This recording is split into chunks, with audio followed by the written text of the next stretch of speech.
Hello and welcome. I'm Jennifer March, and this is not your mother's story time. This week we bring you Unlighted Lamps by Sherwood Anderson. I chose this story because it makes the point of opening your heart to those you love. In this time of little activity and close proximity, it might be nice to acknowledge our love for those close to us before it's too late. These uncertain times cause us to reflect inward, but maybe it's also an opportunity to send love out to those we care about. Declare it. Don't wait. Don't let your lamp go unlighted. And now, Unlighted Lamps by Sherwood Anderson.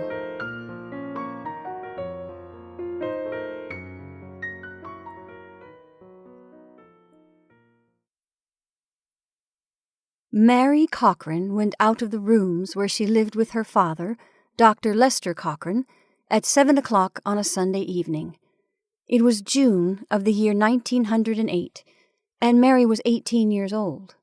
She walked along Tremont to Main Street and across the railroad tracks to Upper Main, lined with small shops and shoddy houses, a rather quiet, cheerless place on Sundays when there were few people about. She had told her father she was going to church, but did not intend doing anything of the kind. She did not know what she wanted to do. "I'll get myself off by myself and think," she told herself as she walked slowly along. The night, she thought, promised to be too fine to be spent inside in a stuffy church and hearing a man talk of things that had apparently nothing to do with her own problem. Her own affairs were approaching a crisis, and it was time for her to begin thinking seriously of her future. The thoughtful, serious state of mind in which Mary found herself had been induced in her by a conversation had with her father on the evening before. Without any preliminary talk, and quite suddenly and abruptly, he had told her that he was a victim of heart disease and might die at any moment. He had made the announcement as they stood together in the doctor's office, back of which were the rooms in which the father and daughter lived. It was growing dark outside when she came into the office and found him sitting alone. The office and living rooms were on the second floor of an old frame house in the town of Huntersburg, Illinois. And as the doctor talked, he stood beside his daughter, near one of the windows that looked down onto Tremont Street. The hushed murmur of the town's Saturday night life went on in Main Street just around a corner, and the evening train, bound to Chicago 50 miles to the east, had just passed. The hotel bus came rattling out of Lincoln Street and went through Tremont toward the hotel on Lower Main. A cloud of dust, kicked up by the horses' hoofs, floated on the quiet air. A straggling group of people followed the bus, and the row of hitching posts on Tremont Street was already lined with buggies, in which farmers and their wives had driven into town for the evening of shopping and gossip. After the station bus had passed, 3 or 4 more buggies were driven into the street. From one of them a young man helped his sweetheart to alight. He took hold of her arm with a certain air of tenderness, and a hunger to be touched thus tenderly by a man's hand that had come to Mary many times before, returned at almost the same moment her father made the announcement of his approaching death. As the doctor began to speak, Barney Smithfield, who owned a livery barn that opened into Tremont Street, directly opposite the building in which the Cochranes lived, came back to his place of business from his evening meal. He stopped to tell a story to a group of men gathered before the barn door, and a shout of laughter arose. One of the loungers in the street, a strongly built young man in a checkered suit, stepped away from the others and stood before the liveryman. Having seen Mary, he was trying to attract her attention. He also began to tell a story, and as he talked, he gesticulated, waved his arms, and from time to time looked over his shoulder to see if the girl still stood by the window, and if she were watching. Dr. Cochrane had told his daughter of his approaching death in a cold, quiet voice. To the girl it had seemed that everything concerning her father must be cold and quiet. "I have a disease of the heart," he said flatly. I've long suspected there was something of the sort the matter with me, and on Thursday when I went into Chicago, I had myself examined. The truth is, I may die at any moment. I would not tell you but for one reason. I will leave you little money, and you must be making plans for your future." The doctor stepped nearer the window where his daughter stood, with her hand on the frame. The announcement made her a little pale, and her hand trembled. In spite of his apparent coldness, he was touched and wanted to reassure her. "There now," he said hesitatingly. "It's likely I'll be all right after all. Don't worry. I haven't been a doctor for these 30 years without knowing there's a great deal of nonsense about these pronouncements on the part of the experts. In a matter like this, that is to say, when a man has a disease of the heart, he may putter about for years." He laughed uncomfortably. "I've even heard it said that the best way to ensure a long life is to contract a disease of the heart." With these words, the doctor had turned and walked out of the office, going down a wooden staircase to the street. He had wanted to put his arm about his daughter's shoulder as he talked to her, but never having shown any feeling in his relations with her, could not sufficiently release some tight thing in himself. Mary had stood for a long time looking down into the street. The young man in the checkered suit, whose name was Duke Yetter, had finished telling his tale, and a shout of laughter arose. She turned to look toward the door through which her father had passed, and dread took possession of her. In all her life there had never been anything warm and close. She shivered although the night was warm, and with a quick girlish gesture passed her hand over her eyes. The gesture was but an expression of a desire to brush away the cloud of fear that had settled down upon her, but it was misinterpreted by Duke Yetter, who now stood apart from the other men before the livery barn. When he saw Mary's hand go up, he smiled, and turning quickly to be sure he was unobserved, began jerking his head and making motions with his hand as a sign that he wished her to come down into the street, where he would have an opportunity to join her. On Sunday evening, Mary, having walked through Upper Main, turned onto Wilmont, a street of workmen's houses. During that year, the first sign of the march of factories westward from Chicago into the prairie towns had come to Huntersburg.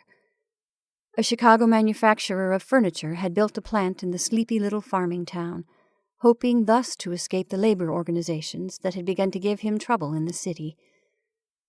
At the upper end of town, in Wilmont, Swift, Harrison, and Chestnut streets, and in cheap, badly constructed frame houses, most of the factory workers lived. On the warm summer evening, they were gathered on the porches at the front of the houses, and a mob of children played in the dusty streets. Red-faced men in white shirts and without collars and coats slept in chairs or lay sprawled on strips of grass or on the hard earth before the doors of the houses. The laborers' wives had gathered in groups and stood gossiping by the fences that separated the yards. Occasionally, the voice of one of the women arose sharp and distinct above the steady flow of voices that ran like a murmuring river through the hot little streets. In the roadway, 2 children had got into a fight. A thick-shouldered, red-haired boy struck another boy, who had a pale, sharp-featured face, a blow on the shoulder. Other children came running. The mother of the red-haired boy brought the promised fight to an end. "Stop it, Johnny! I tell you, stop it! I'll break your neck if you don't!" The woman screamed. The pale boy turned and walked away from his antagonist. As he went slinking along the sidewalk past Mary Cochran, his sharp little eyes, burning with hatred, looked up at her. Mary went quickly along. The strange new part of her native town, with the hubbub of life always stirring and asserting itself, had a strong fascination for her. There was something dark and resentful in her own nature that made her feel at home in the crowded place, where life carried itself off darkly, with a blow and an oath. The habitual silence of her father, and the mystery concerning the unhappy married life of her father and mother, that had affected the attitude toward her of the people of the town, had made her own life a lonely one, and had encouraged in her a rather dogged determination to, in some way, think her way through the things of life she could not understand. And back of Mary's thinking, there was an intense curiosity and a courageous determination toward adventure. She was like a little animal of the forest that had been robbed of its mother by the gun of a sportsman, and had been driven by hunger to go forth and seek food. 20 times during the year she had walked alone at evenings in the new and fast-growing factory district of her town. She was 18, and had begun to look like a woman, and she felt that other girls of the town of her age would not have dared to walk in such a place alone. The feeling made her somewhat proud, and as she went along she looked boldly about. Among the workers in Wilmont Street, men and women who had been brought to town by the furniture manufacturer, were many people who spoke in foreign tongues. Mary walked among them, and liked the sound of the strange voices. To be in the street made her feel that she had gone out of her town, and on a voyage into a strange land. In Lower Main Street, or in the residence streets in the eastern part of town, where lived the young men and women she had always known, and where lived also the merchants, the clerks, the lawyers, and the more well-to-do American workmen of Huntersburg, she felt always a secret antagonism to herself. The antagonism was not due to anything in her own character, she was sure of that. She had kept so much to herself that she was in fact but little known. "It is because I am the daughter of my mother," she told herself, and did not walk often in the part of town where other girls of her class lived. Mary had been so often in Wilmont Street that many of the people had begun to feel acquainted with her. "She's the daughter of some farmer, and has got into the habit of walking into town," they said. A red-haired, broad-hipped woman who came out at the front door of one of the houses nodded to her. On a narrow strip of grass beside another house sat a young man with his back against a tree. He was smoking a pipe, but when he looked up and saw her, he took the pipe from his mouth. She decided he must be Italian. His hair and eyes were so black. "Nebella, se fai un'ora a passare di qua," he called, waving his hand and smiling. Mary went to the end of Wilmont Street and came out upon a country road. It seemed to her that a long time must have passed since she left her father's presence, although the walk had in fact occupied but a few minutes. By the side of the road and on top of a small hill, there was a ruined barn, and before the barn a great hole filled with the charred timbers of what had once been a farmhouse. A pile of stones lay beside the hole, and these were covered with creeping vines. Between the site of the house and the barn, there was an old orchard in which grew a mass of tangled weeds. Pushing her way in among the weeds, many of which were covered with blossoms, Mary found herself a seat on a rock that had been rolled against the trunk of an old apple tree. The weeds half concealed her, and from the road only her head was visible. Buried away thus in the weeds, she looked like a quail that runs in the tall grass, and that on hearing some unusual sound stops, throws up its head, and looks sharply about. The doctor's daughter had been to the decayed old orchard many times. At the foot of the hill on which it stood, the streets of the town began, and as she sat on the rock she could hear faint shouts and cries coming out of Wilmont Street. A hedge separated the orchard from the fields on the hillside. Mary intended to sit by the tree until darkness came creeping over the land, and to try to think out some plan regarding her future. The notion that her father was soon to die seemed both true and untrue, but her mind was unable to take hold of the thought of him physically dead. For the moment, death in relation to her father did not take the form of a cold, inanimate body that was to be buried in the ground. Instead, it seemed to her that her father was not to die, but to go away somewhere on a journey. Long ago her mother had done that. There was a strange, hesitating sense of relief in that thought. "Well," she told herself, "when the time comes, I also shall be setting out. I shall get out of here and into the world." On several occasions, Mary had gone to spend a day with her father in Chicago, and she was fascinated by the thought that soon she might be going there to live. Before her mind's eye floated a vision of long streets, filled with thousands of people, all strangers to herself. To go into such streets and to live her life among strangers would be like coming out of a waterless desert and into a cool forest carpeted with tender young grass. In Huntersburg she had always lived under a cloud, and now she was becoming a woman, and the close, stuffy atmosphere she had always breathed was becoming constantly more and more oppressive. It was true, no direct question had ever been raised touching her own standing in the community life, but she felt that a kind of prejudice against her existed. While she was still a baby, there had been a scandal involving her father and mother. The town of Huntersburg had rocked with it, and when she was a child, people had sometimes looked at her with mocking, sympathetic eyes. "Poor child! It's too bad," they said. Once, on a cloudy summer evening when her father had driven off to the country, and she sat alone in the darkness by his office window, she heard a man and woman in the street mention her name. The couple stumbled along in the darkness on the sidewalk below the office window. "That daughter of Doc Cochran's is a nice girl," said the man. The woman laughed. "She's growing up and attracting men's attention now. Better keep your eyes in your head. She'll turn out bad. Like mother, like daughter," the woman replied. For 10 or 15 minutes Mary sat on the stone beneath the tree in the orchard and thought of the attitude of the town toward herself and her father. "It should have drawn us together," she told herself, and wondered if the approach of death would do what the cloud that had for years hung over them had not done. It did not at the moment seem to her cruel that the figure of death was soon to visit her father. In a way, death had become for her, and for the time, a lovely and gracious figure intent upon good.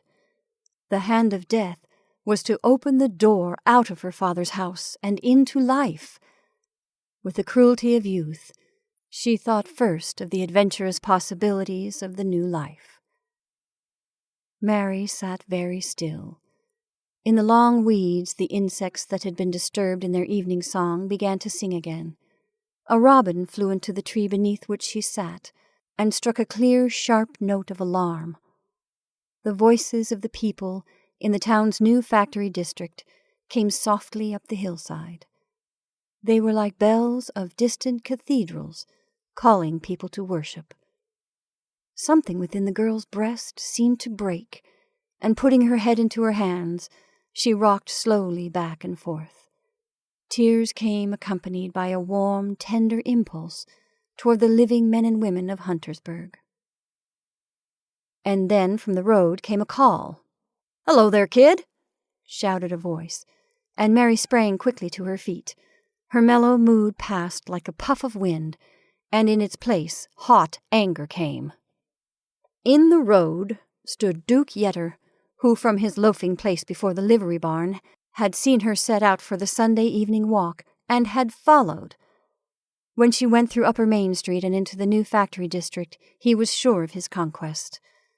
"She doesn't want to be seen walking with me," he told himself. "That's all right. She knows well enough I'll follow, but doesn't want me to put in an appearance until she's well out of sight of her friends.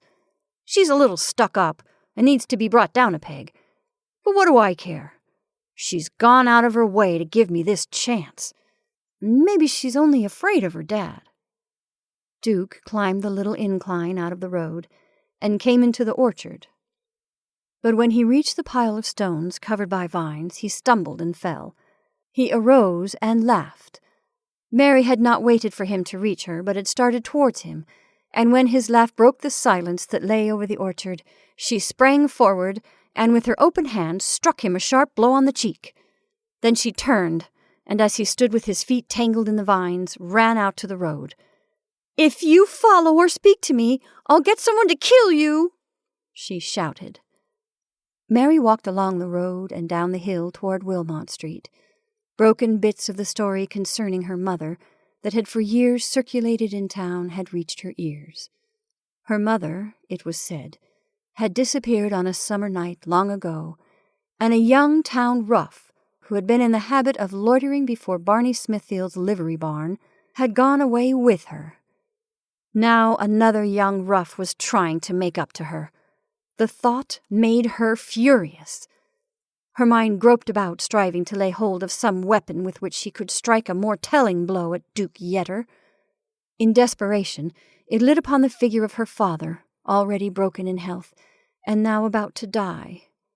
"My father just wants the chance to kill some such fellow as you," she shouted, turning to face the young man, who, having got clear of the mass of vines in the orchard, had followed her into the road. "My father just wants to kill someone because of the lies that have been told in this town about Mother." Having given way to the impulse to threaten Duke Yetter, Mary was instantly ashamed of her outburst, and walked rapidly along, the tears running from her eyes. With hanging head, Duke walked at her heels. "I didn't mean no harm, Miss Corcoran," he pleaded. "I didn't mean no harm. Don't tell your father. I was only funnin' with you. I tell you, I didn't mean no harm." The light of the summer evening had begun to fall, and the faces of the people made soft little ovals of light as they stood grouped under the dark porches or by the fences in Wilmont Street. The voices of the children had become subdued, and they also stood in groups. They became silent as Mary passed, and stood with upturned faces and staring eyes. "The lady doesn't live very far. She must be almost a neighbor," she heard a woman's voice saying in English. When she turned her head, she saw only a crowd of dark-skinned men standing before a house. From within the house came the sound of a woman's voice singing a child to sleep. The young Italian who had called to her earlier in the evening, and who was now apparently setting out on his own Sunday evening's adventures, came along the sidewalk and walked quickly away into the darkness. He had dressed himself in his Sunday clothes, and had put on a black derby hat and a stiff white collar, set off by a red necktie. The shining whiteness of the collar made his brown skin look almost black. He smiled boyishly, and raised his hat awkwardly, but did not speak. Mary kept looking back along the street to be sure Duke Yetter had not followed, but in the dim light could see nothing of him. Her angry, excited mood went away. She did not want to go home, and decided it was too late to go to church. From Upper Main Street there was a short street that ran eastward and fell rather sharply down a hillside to a creek and a bridge that marked the end of the town's growth in that direction. She went down along the street to the bridge and stood in the falling light, watching two boys who were fishing in the creek. A broad-shouldered man dressed in rough clothes came down along the street and, stopping on the bridge, spoke to her. It was the first time she had ever heard a citizen of her hometown speak with feeling of her father. "You are Dr. Cochran's daughter?" he asked hesitatingly. "I guess you don't know who I am, but your father does." He pointed toward the two boys who sat with fishing poles in their hands on the weed-grown bank of the creek. "Those are my boys, and I have 4 other children," he explained. "There's another boy, and I have 3 girls. One of my daughters has a job in a store. She's as old as yourself." The man explained his relations with Dr. Cochran. He had been a farm laborer, he said, and had but recently moved to town to work in the furniture factory. During the previous winter he had been ill for a long time, and had no money. While he lay in bed, one of his boys fell out of a barn loft, and there was a terrible cut in his head. "Your father came every day to see us, and he sewed up my Tom's head." The laborer turned away from Mary and stood with his cap in his hand, looking toward the boys. "I was down and out, and your father not only took care of me and the boys, but he gave my old woman money to buy the things we had to have from the stores in town here, groceries and medicine." The man spoke in such low tones that Mary had to lean forward to hear his words. Her face almost touched the laborer's shoulder. Your father is a good man, and I don't think he's very happy," he went on. "The boys and I got well, and I got work here in town, but he wouldn't take any money from me. You know how to live with your children and your wife. You know how to make them happy. Keep your money and spend it on them. That's what he said to me." The laborer went on across the bridge and along the creek bank toward the spot where his 2 sons sat fishing, and Mary leaned on the railing of the bridge and looked at the slow-moving water. It was almost black in the shadows under the bridge, and she thought that it was thus her father's life had been lived. "It has been like a stream running always in shadows and never coming out into the sunlight," she thought, and fear that her own life would run on in darkness gripped her. A great new love for her father swept over her, and in fancy she felt his arms about her. As a child she had continually dreamed of caresses received at her father's hands, and now the dream came back. For a long time she stood looking at the stream, and she resolved that that night should not pass without an effort on her part to make the old dream come true. When she again looked up, the laborer had built a little fire of sticks at the edge of the stream. "We catch bullheads here," he called. "The light of the fire draws them close to the shore. If you want to come and try your hand at fishing, the boys will lend you one of their poles."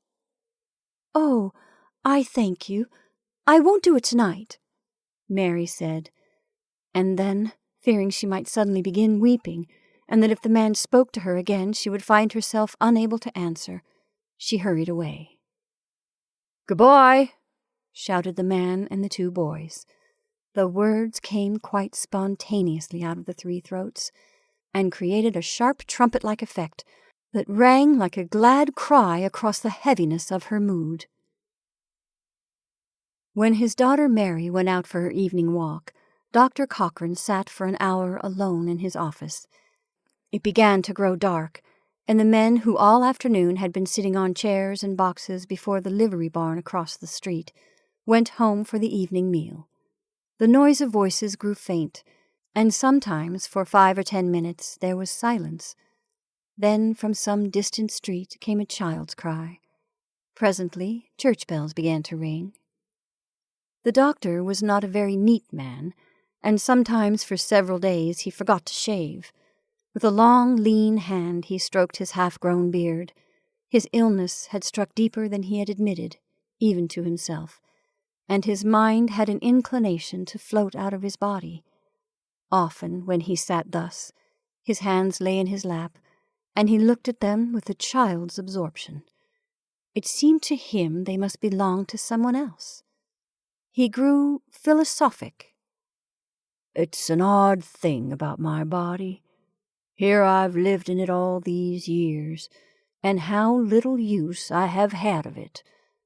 Now it's going to die and decay, never having been used.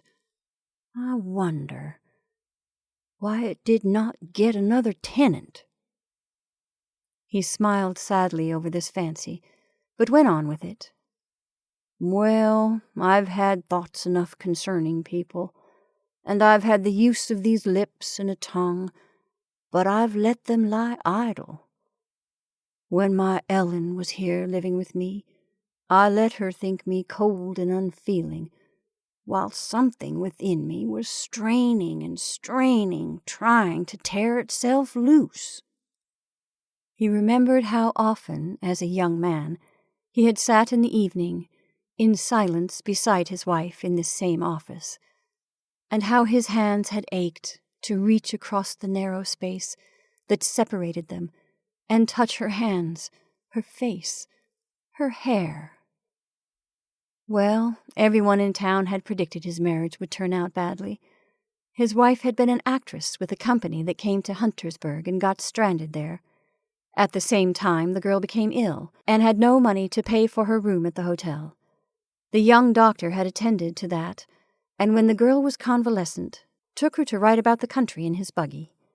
Her life had been a hard one, and the notion of leading a quiet existence in the little town appealed to her. And then, after the marriage, and after the child was born, she had suddenly found herself unable to go on living with the silent, cold man. There had been a story of her having run away with a young sport, the son of a saloon keeper who had disappeared from town at the same time. But the story was untrue. Lester Cochran had himself taken her to Chicago, where she got work with a company going into the far western states. Then he had taken her to the door of her hotel, had put money into her hands, and in silence and without even a farewell kiss, had turned and walked away. The doctor sat in his office living over that moment and other intense moments when he had been deeply stirred and had been on the surface so cool and quiet. He wondered if the woman had known. How many times he had asked himself that question. After he left her that night at the hotel door, she never wrote. "Perhaps she is dead," he thought for the 1,000th time. A thing happened that had been happening at odd moments for more than a year. In Dr. Cochran's mind, the remembered figure of his wife became confused with the figure of his daughter. When at such moments he tried to separate the two figures, to make them stand out distinctly from each other, he was unsuccessful. Turning his head slightly, he imagined he saw a white, girlish figure coming through a door out of the rooms in which he and his daughter lived. The door was painted white, and swung slowly in a light breeze that came in at an open window. The wind ran softly and quietly through the room and played over some papers lying on a desk in a corner. There was a soft, swishing sound of a woman's skirts. The doctor arose and stood stumbling. "Which is it? Is it you, Mary? Or is it Ellen?" he asked huskily. On the stairway leading up from the street, there was the sound of heavy feet, and the outer door opened. The doctor's weak heart fluttered, and he dropped heavily back into his chair. A man came into the room. He was a farmer, one of the doctor's patients, and coming to the center of the room, he struck a match, held it above his head, and shouted. "Hello!" he called. When the doctor arose from his chair and answered, he was so startled that the match fell from his hand and lay burning faintly at his feet. The young farmer had sturdy legs that were like two pillars of stone, supporting a heavy building, and the little flame of the match that burned and fluttered in the light breeze on the floor between his feet threw dancing shadows along the walls of the room. The doctor's confused mind refused to clear itself of his fancies that now began to feed upon this new situation. He forgot the presence of the farmer, and his mind raced back over his life as a married man.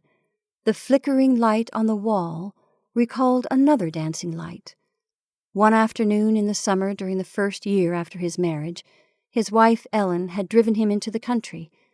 They were then furnishing their rooms, and at a farmer's house Ellen had seen an old mirror, no longer in use, standing against a wall in a shed. Because of something quaint in the design, the mirror had taken her fancy, and the farmer's wife had given it to her. On the drive home, the young wife had told her husband of her pregnancy, and the doctor had been stirred as never before. He sat, holding the mirror on his knees, while his wife drove, and when she announced the coming of the child, she looked away across the fields. How deeply etched that scene in the sick man's mind. The sun was going down over young corn and oat fields beside the road.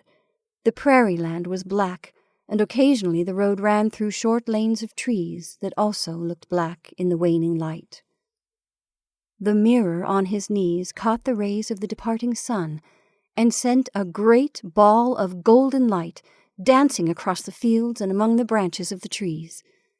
Now, as he stood in the presence of the farmer, and as the little light from the burning match on the floor recalled that other evening of dancing lights, he thought he understood the failure of his marriage and of his life. On that evening long ago, when Ellen had told him of the coming of the great adventure of their marriage, he had remained silent, because he had thought no words he could utter would express what he felt.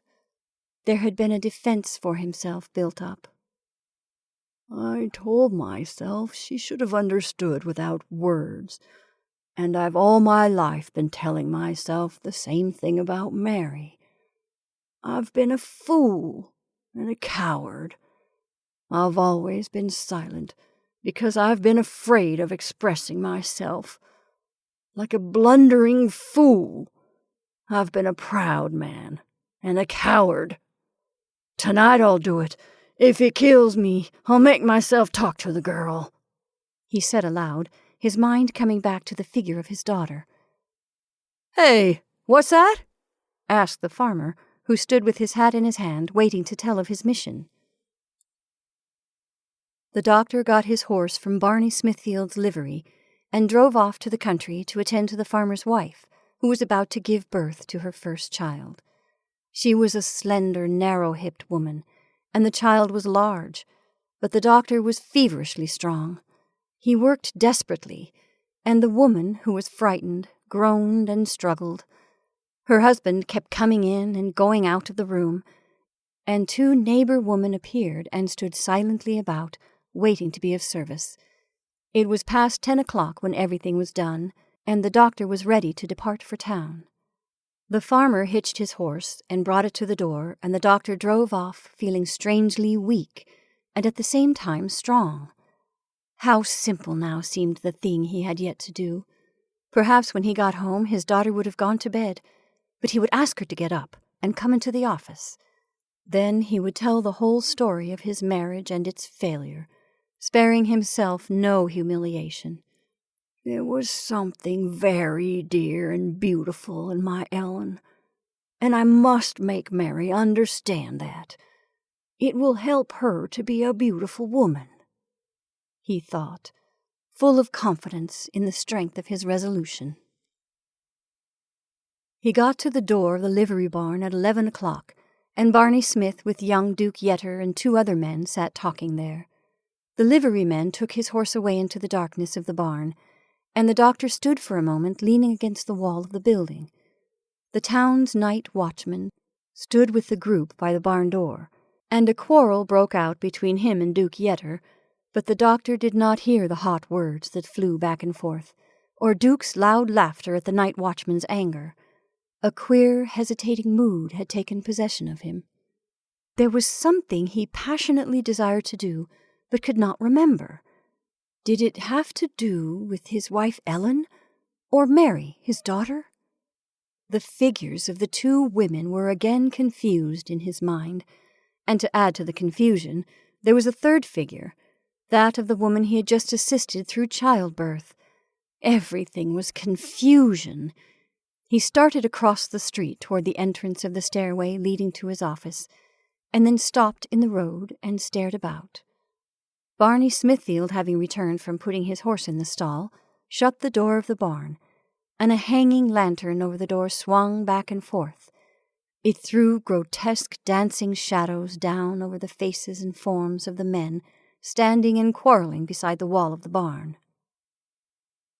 Mary sat by a window in the doctor's office, awaiting his return.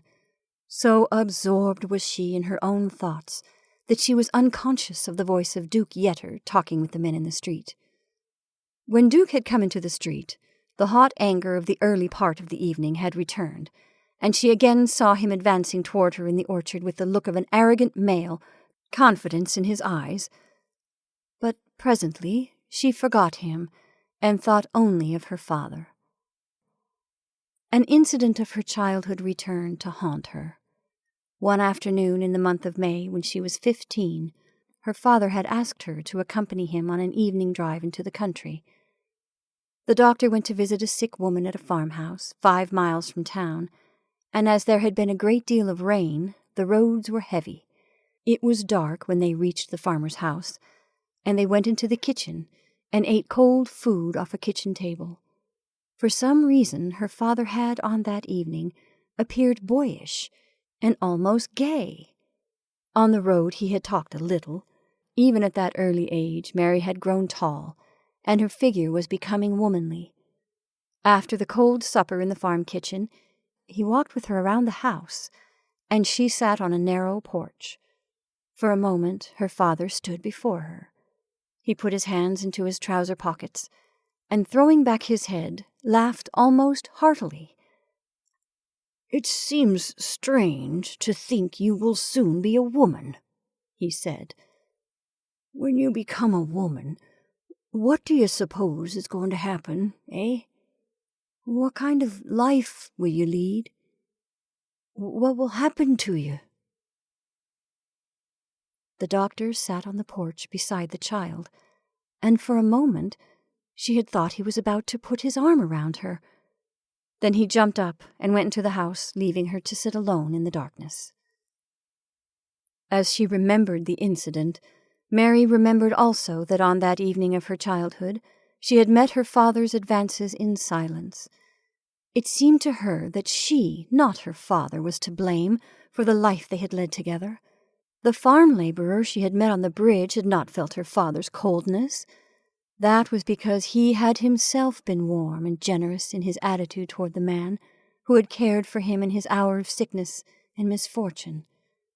Her father had said that the laborer knew how to be a father, and Mary remembered with what warmth the two boys fishing by the creek had called to her as she went away into the darkness. Their father has known how to be a father because his children have known how to give themselves, she thought guiltily. She would also give herself. Before the night had passed, she would do that. On that evening long ago, and as she rode home beside her father, he had made another unsuccessful effort to break through the wall that separated them. The heavy rains had swollen the streams they had to cross, and when they had almost reached town, he had stopped the horse on a wooden bridge. The horse danced nervously about, and her father held the reins firmly and occasionally spoke to him. Beneath the bridge, the swollen stream made a great roaring sound, and beside the road, in a long flat field, there was a lake of floodwater. At that moment, the moon had come out from behind clouds, and the wind that blew across the water made little waves. The lake of floodwater was covered with dancing lights. "I'm going to tell you about your mother and myself," her father said huskily. But at that moment, the timbers of the bridge began to crack dangerously, and the horse plunged forward. When her father had regained control of the frightened beast, they were in the streets of the town, and his diffident, silent nature had reasserted itself. Mary sat in the darkness by the office window and saw her father drive into the street. When his horse had been put away, he did not, as was his custom, come at once up the stairs to the office, but lingered in the darkness before the barn door. Once he started to cross the street, and then returned into the darkness. Among the men who had for 2 hours been sitting and talking quietly, a quarrel broke out. Jack Fisher, the town night watchman, had been telling the others the story of a battle in which he had fought during the Civil War, and Duke Yetter had begun bantering him. The night watchman grew angry. Grasping his nightstick, he limped up and down. The loud voice of Duke Yetter cut across the shrill, angry voice of the victim of his wit. "You ought to have flanked the fella, I tell you, Jack. Yes, sirree, you ought to have flanked the reb, and then when you got him flanked, you ought to have knocked the stuffing out of the cuss. That's what I would have done," Duke shouted, laughing boisterously. "You would have raised hell, you would," the night watchman answered, filled with ineffectual wrath. The old soldier went off along the street, followed by the laughter of Duke and his companions, and Barney Smithfield, having put the doctor's horse away, came out and closed the barn door. A lantern hanging above the door swung back and forth. Dr. Cochrane again started across the street, and when he reached the foot of the stairway, turned and shouted to the men. "Good night," he called, cheerfully. A strand of hair was blown by the light summer breeze across Mary's cheek, and she jumped to her feet as though she had been touched by a hand reached out to her from the darkness. 100 times she had seen her father return from drives in the evening, but never before had he said anything at all to the loiterers by the barn door. She became half convinced that not her father, but some other man was now coming up the stairway. The heavy, dragging footsteps rang loudly on the wooden stairs, and Mary heard her father set down the little square medicine case he always carried. The strange, cheerful, hearty mood of the man continued, but his mind was in a confused riot. Mary imagined she could see his dark form in the doorway. "The woman has had a baby," said the hearty voice from the landing outside the door. "Who did that happen to? Was it Ellen? Or that other woman? Or my little Mary?" A stream of words, a protest, came to the man's lips. "Who's been having a baby? I want to know. Who's been having a baby? Life doesn't work out. Why are babies always being born?" he asked. A laugh broke from the doctor's lips, and his daughter leaned forward and gripped the arm of her chair. "Babe has been born," he said again. "Strange, eh?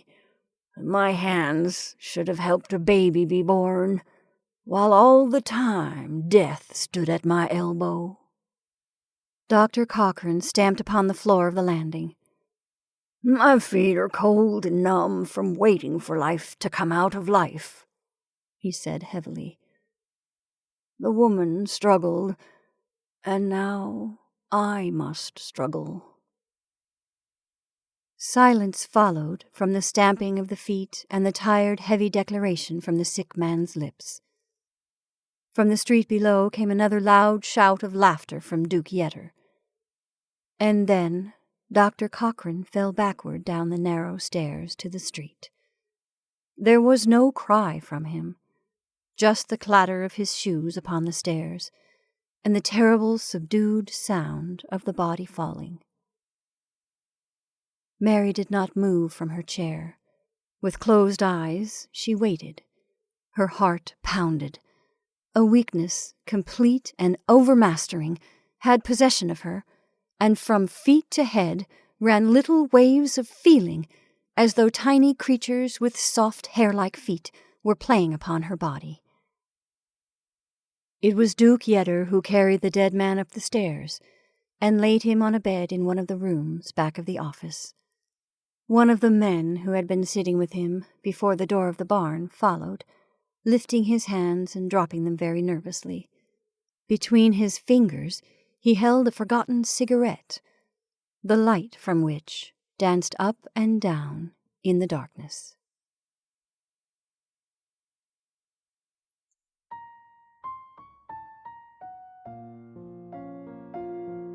And that's our story for this evening. I hope you enjoyed Unlighted Lamps by Sherwood Anderson. Thank you for listening. I'm Jennifer March, and this is not your mother's story time.